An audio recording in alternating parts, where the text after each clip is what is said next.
Assalamu alaikum, dear students, and welcome to the 12th program in Operating System lecture series. And today we'll discuss network architecture. And the issues and concepts we'll discuss today are a comprehensive look at the state-of-the-art practice in the networks today, in today's world. Then we'll look at the network architecture. We'll see what is the difference between network operating systems and distributed operating systems, and we'll look at the network topologies. We have a logical question that what benefits do we get from the use of networks? What motivates us, or what motivates the organizations to use the networks? And the very first and important benefit we get from using the networks is sharing of costlier resources. For example, sharing and printing a file at remote sites. We might have seen that in our computer lab at our computer science department, we have a lab. And in that lab, we have a network. In that network, just one printer is connected, and let's say 20, 30, 50 terminals are attached in that network. And all these large number of users, 20, 30, 40 or 50 users, are using just one shared printer. Use of the costlier resources or shared use of the costlier resources is one of the very important benefit we get from using the networks. And other important benefit is sharing the distributed database. Let's say there's a bank, and that bank has a distributed database at various locations, at various stations.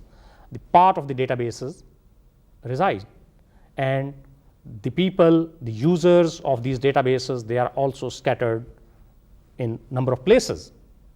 The networks provide us the capability to use the shared databases by a large number of users.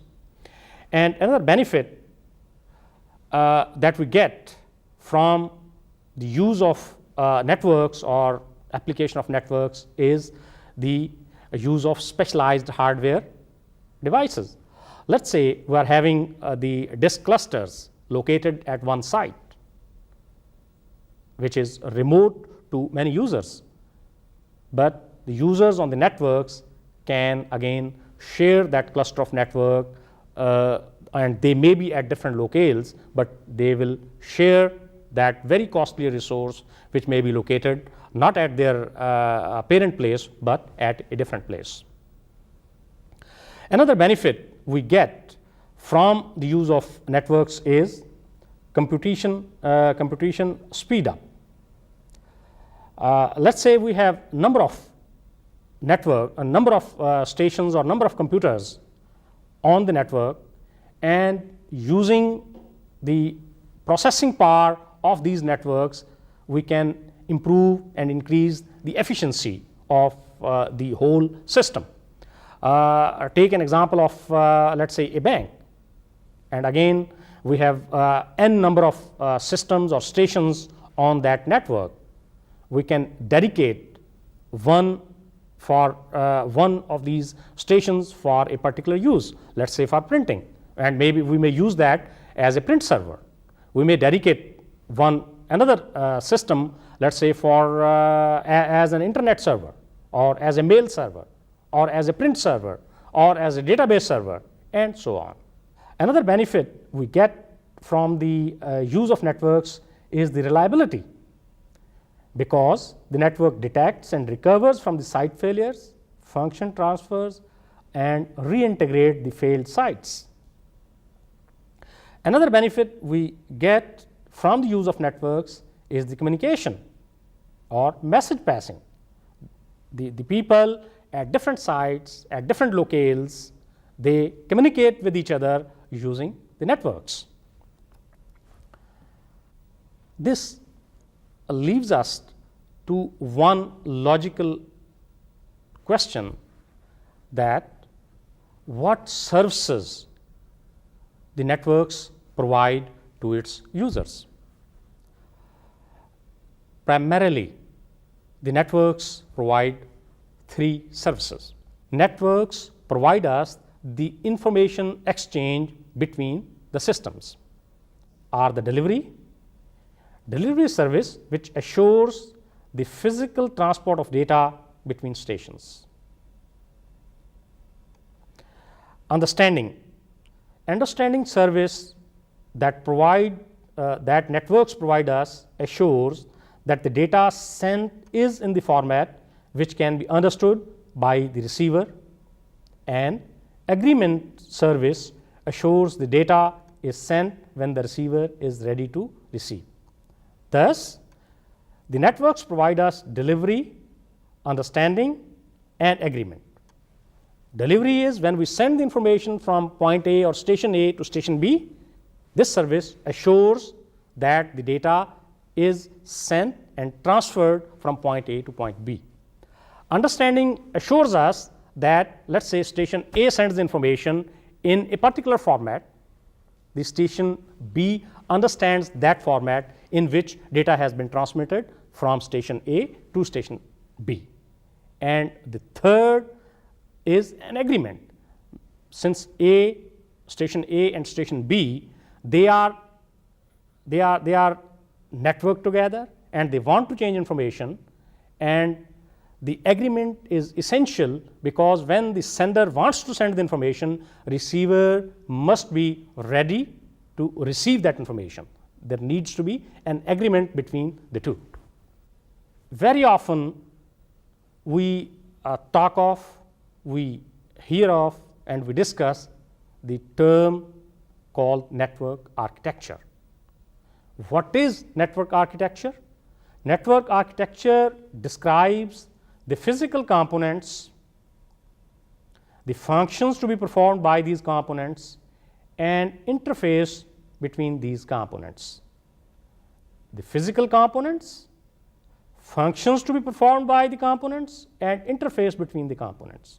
For example, when we talk of the physical components, our computers, our printers, our communication servers, our modems, our physical interfaces, our cabling, all constitute the physical components.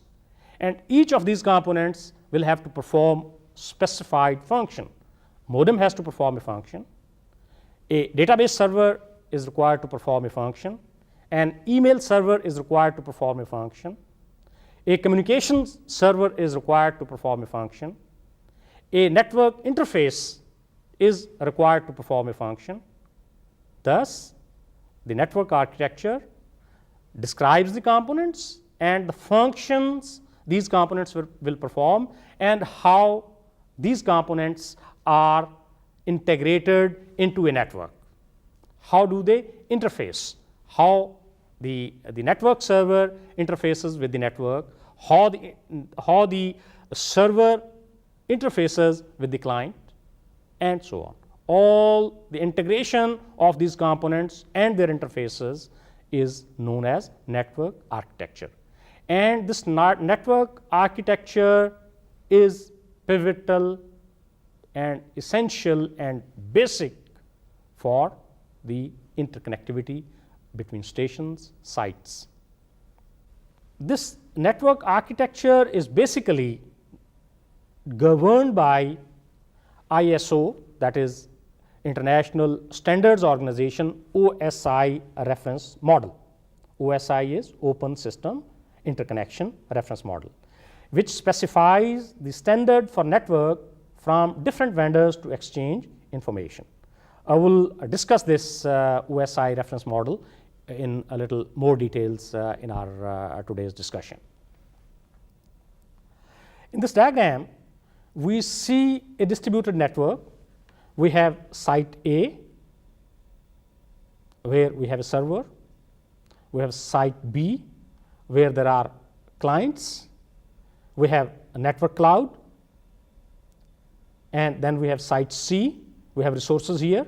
It could be any type of resources, can be computers, can be printers, can be disks, or whatever. And we see this network cloud connects site A, site B, and site C. We'll see various implementations of distributed networks shortly. Now, before we move forward in our understanding the network concepts and network architecture, we need to distinguish between the network operating systems and distributed operating systems. Although sometimes people use this term interchangeably, but there is a difference between the two. Network operating system, users are aware of the multiplicity of the machines. In network operating systems, the users of the network are aware of the multiplicity of the machines, and access to the resources of various machines is done explicitly by remote logging into the appropriate remote machine. Using the network operating system, if a user wants to use a machine, number one, the user is aware that he or she is using a machine, a different machine, and he or she has to explicitly log into that machine. Number one. Number two, the transferring data between the remote machines to the local machine is via the file transfer protocol, or called FTP mechanism. Now, in the distributed operating systems, the users are not aware of that on what machine or from where the user is getting the resources. Everything seems that everything he or she is using is local. And as I mentioned, users are not aware of the multiplicity of the machines. Access to remote resources is similar to the access to local resources, and the systems in the distributed operating systems interact in three ways. Number one, data migration. Number two, computation migration. And number three, process migration. In the data migration, transfer data by transferring entire file or transferring the only those portion of the file which are necessary for immediate tasks. In the data migration, the transfer of data between the station takes place in the shape of complete file or in the shape of a part of the file which is needed for immediate computation or immediate calculation and use. In the computation migration, the transfer of computation between the stations occur rather than the data across the system. For example, we have a system A, we have a system B, and a user is using and trying to do some computation. In the computation migration, whatever user is requesting, the computation may take place at station A or at station B, rather than the transferring of data from machine A to machine B. And in the process migration, execute an entire process or part of it at different sites. In again coming to the example of machine A and machine B, and we are trying to run a process, and let's say that process is heavily computational intensive, and complete process or part of the processes, part of that process could be running on different machines. That is, the distributed operating system handles that. What advantages do we get from the distributed operating systems? The distributed operating systems provide us a number of advantages, and the most important of them is the load balancing. In the load balancing, the operating systems decide whenever there is a load situation which machine will perform what function. or if the processes are computation heavy, then the system decides which machine to perform what function. Another benefit we get from the distributed operating systems is the computational speed up. Obviously, when a number of machines are performing the set of jobs, then they will be doing it faster than single machine doing it. Another benefit is the hardware preference. The process execution may require specialized processor. Let's say we have a number of machines on our network. Some machines are low-end machines, while the other machines are high-end machines. Let's say E10K machines are on the system. There are some lower level workstations on a machine, on a network. Now, the systems can be deployed in such a way that the specialized type of machines are available for certain specialized types of the user functions or user requirements. Then we have another advantage from the distributed systems is the software preference. For example, all the machines on the network may not be having all the softwares required. Certain machines may be having these certain specialized, let's say, a design software or a modeling software or a control system. It is not necessary that all the machines on the network have all that. And distributed operating systems provide us the benefit and advantage that certain specialized software is available to the users. And data access is another advantage we get from the distributed systems. That is, we run the processes remotely rather than transferring the data locally. Dear students, now we'll discuss the network topologies. And what is the network topology?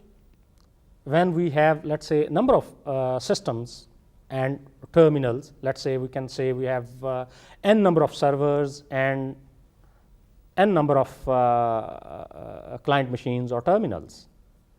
We have number of configurations available. We can arrange these servers and terminals in a network, right? But primarily, the configuration or deployment of the servers and the terminals depend on primarily three things. Number one is the basic cost, and number two is the communication cost, and number three is the reliability. Sites in the systems can be physically connected in many ways, as I mentioned, and the guiding principle used to deploy or connect, to physically connect these machines is basic cost of doing so, communication cost, and reliability. Let's understand that with the help of an example. Let's say we are a bank and we have a number of machines available and we want to deploy them in a number of cities. Let's say we want to connect the machines in Islamabad, Lahore, Karachi, Quetta, Peshawar, and certain other Sialkot, Tandwala Yar, and so on. We want to connect them. We have a number of options available. Either we want to connect them into a ring network, in a hierarchical network, in a star network, or we can connect each machine with each other station, and so on. But the guiding principle is what is the basic cost of connecting these machines. And then another guiding principle is how much communication costs. Certainly, communicating each machine with each other machine will cost more than connecting some machines to some machines. And the last guiding principle of developing or agreeing on a network topology is the reliability. Whenever we develop a network and we connect the machines, we see how reliable the network is. If a link fails or if a site fails, how that impact on our business or how it impacts on the overall network performance. Here in this diagram, we see a number of topologies.